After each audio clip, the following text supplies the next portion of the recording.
Well, hey everybody, hello, Happy New Year. It's Dave and Bo. It is January the 3rd, 2026, and we're gonna cruise around the garden, see what's going on this week. Of course, first things first, let's look at the beautiful tulip tree, the Magnolia Solangiana. And I did prune the base of it, but I haven't gone up on the ladder yet to prune the top of it. So that needs to be done this week. But other than that, it's looking really beautiful. It's one of my favorite plants, if not the most favorite plant I have in the garden. Over here, we've got a few blooms beginning on the Pink Breath of Heaven, the Diosma, although now it has a different botanical name. But you can also see how loaded it is with blooms. The Society Garlic, that's a mop right now. That needs to be cut back, and this is the time to do that. Of course, when you do it, keep in mind the whole place is going to smell like garlic. So over here we've got daffodils coming up. That's exciting. We even have over here, although I should not highlight weeds, look at that beautiful bloom on the oxalis there. And some oxalis are cultivars. This one is not. This one is definitely a weed. Over here, so much for the dwarf Eugenia. That does need to be pruned back. Normally they only get up to about 3 to 4 feet. This one's gotten a little bit more gigantic. But for all of those people in snow, don't be too jealous of all these blooms on this celebrity tree rose. And again, it's January 3rd. I need to cut this back, but it's got about 10 or 12 blooms or buds to go. So I'm gonna leave that for the very, very last. The Leucojum, again, just a highlight of the garden this time of year. You can see more and more of them coming into bloom, and they're just absolutely stunning. They're so easy to grow. They naturalize, they do well in a partially shaded area here, and they just come up year after year after year. I will tell you, these have been here probably since the 1990s, so 25 to 30 years. We've got some hyacinths coming up. We've got one of them over here. Then as we go back here in the mud, we've got a couple others, 2 or 3 coming up there. And I forget what's in front of that pineapple guava. I think I just planted something new and now I can't remember. So let's move on to other locations. We got some Diamondia here. This is a great ground cover, very drought tolerant. You can walk on it. Great for rock gardens. Beautiful conifer there. We've had a lot of rain this week, so a lot of the flowers are pretty much crumpled up because of the rain. We have had about 9 inches of rain so far this season, which is pretty remarkable. Normally our season average is about 12, although in Southern California we're never at 12 inches of rain. It's either a lot of rain, like 20, 30 inches, or it's no rain, like last year, which was like 5 inches of rain. So it is never an average. But the good thing is, with all this rain and Bo, it doesn't look like they're going to have any water rationing or drought or anything like that. So that is fantastic, because that is always such a pain to deal with. We do have an Alstroemeria down here, and then a lot of fern. We have Japanese maple. That'll be moved or at least straightened up in a couple of weeks. The Dahlia, both in the ground and the hanging basket. This is a variegated Alstroemeria. And then of course, we've got a beautiful blossom on the succulent over here. Luckily, this tree rose, Gemini, that can be cut back now. All those late blooms have finished, and we do also, take a look at that, have the succulent growing up through that. So just beautiful bell-shaped flowers there. All right. I did put in some new solar lights as well. I got a couple of the older ones replaced, and I'll be working more on that over the next couple of months.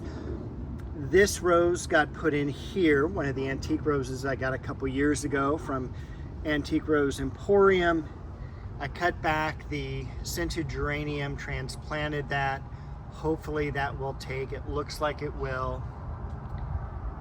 Beautiful Chamaecyparis there against the ivy, a little tough to see. Columbine, the yarrow's looking good. I'm waiting for the February silver daffodils to come up and bloom. That's Carex, I think Feather Falls is the variety. Another Chamaecyparis over here. Look at how beautiful that is. And especially up against the rock, the darker ajuga, the Shasta Daisies, and of course, I have to move back a little bit for the Shishigashira Japanese maple. So beautiful. And look, we even have a blossom back there on the New Guinea Impatient. But we even had to run over and see. It's a little muddy this way, so I am going to talk about this from a distance. We've got the plumeria. The plumeria is going to be moved back a little bit because, as you can see, it's kind of overarching into the pathway, which this will be the pathway here. So we need to upright it just a little bit, maybe even, well, when it gets moved, I'll probably stake it as well. Back over here, in fact, I'll just go around this way. Excuse us, Bo.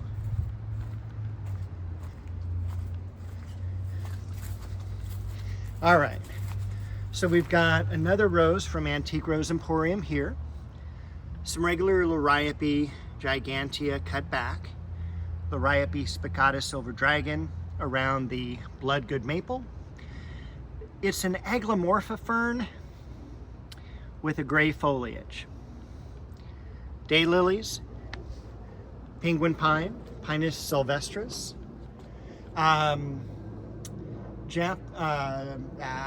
mock orange, but it is a variety, Pittosporum tenuifolium variegatum. And then one of the bad things that happened is the rain really beat down the heliotropium, and so even breaking one of the branches over there, but I'll get that cleaned up and hopefully that'll look a lot better. The other side of Bo. That, by the way, is celery. And then all my other Japanese maples are here. They've all been pruned back, including the one I just picked up from Upland Nursery. So while I did get that one, this is a Jedalo Orange from Monrovia Nursery Company as the grower. They're fantastic growers of maples. All the other 1 gallons came from Mr. Maple. You can get those at mrmaple.com. Not a paid announcement or anything like that. They're just a fantastic mail order maple company. They do maples, conifers, dogwood trees, all really cool stuff. Owned by a couple of brothers. They're fantastic. And just, I think they have 1,500 varieties of Japanese maples that they grow. So very happy to give them some good praises. And then over here, we've got a Sangugaku Japanese maple. I just love the branching structure of this as well. This will end up being a planter bed eventually. And then this will be, as we go into the pond area there, this will be kind of a, not a gazebo, because I'm not allowed to build a gazebo here in this city, a pergola. Pergolas I can build. So over here, we've got a lot of the scillas coming up, and I cut back this week the ajuga so that it didn't interfere with any of the growth. So we've got the beautiful scilla there. These have been in all sorts of different areas of the yard since the 1980s, literally 1986. And I have, hundreds of these bulbs. They're really cool, about the size of a quarter. If you turn the quarter 360 degrees, that's kind of the size of a Scilla bulb. And they just keep on multiplying like crazy. And you can see all the way down to the fence there, we've got those bulbs coming up. The beautiful Westringia there.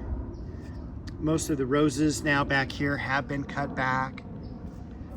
We also have Corsican mint, still staying green. And we'll head inside over here. We even have, I only pruned these maybe about a month ago. They're already leafing out. We do have some cold weather coming up, but nothing dramatically cold that it would damage the new growth. Nights down into right about the low 40s, even high 30s possibly. We did cut back the chocolate cosmos as well about a month or so ago. It's leafing out really nicely. There's Beau there. Japanese maple Bronze Age. Again, it's easier to see this in person. There's Beau highlighting some of the branches. Mostly everything looks pretty bad and winter-like. I did prune the crabapple the other day, so that's all nice and done. I worked a little bit on the almond bush, which is should be a small almond tree, not a fruiting almond, but this is part of the lemon verbena family, actually. But very, very fragrant when you get up to the blossoms. Most of the roses, again, have been cut back. I cut back Gold Medal this week. Tiffany, Tournament of Roses in the back there, that's been cut.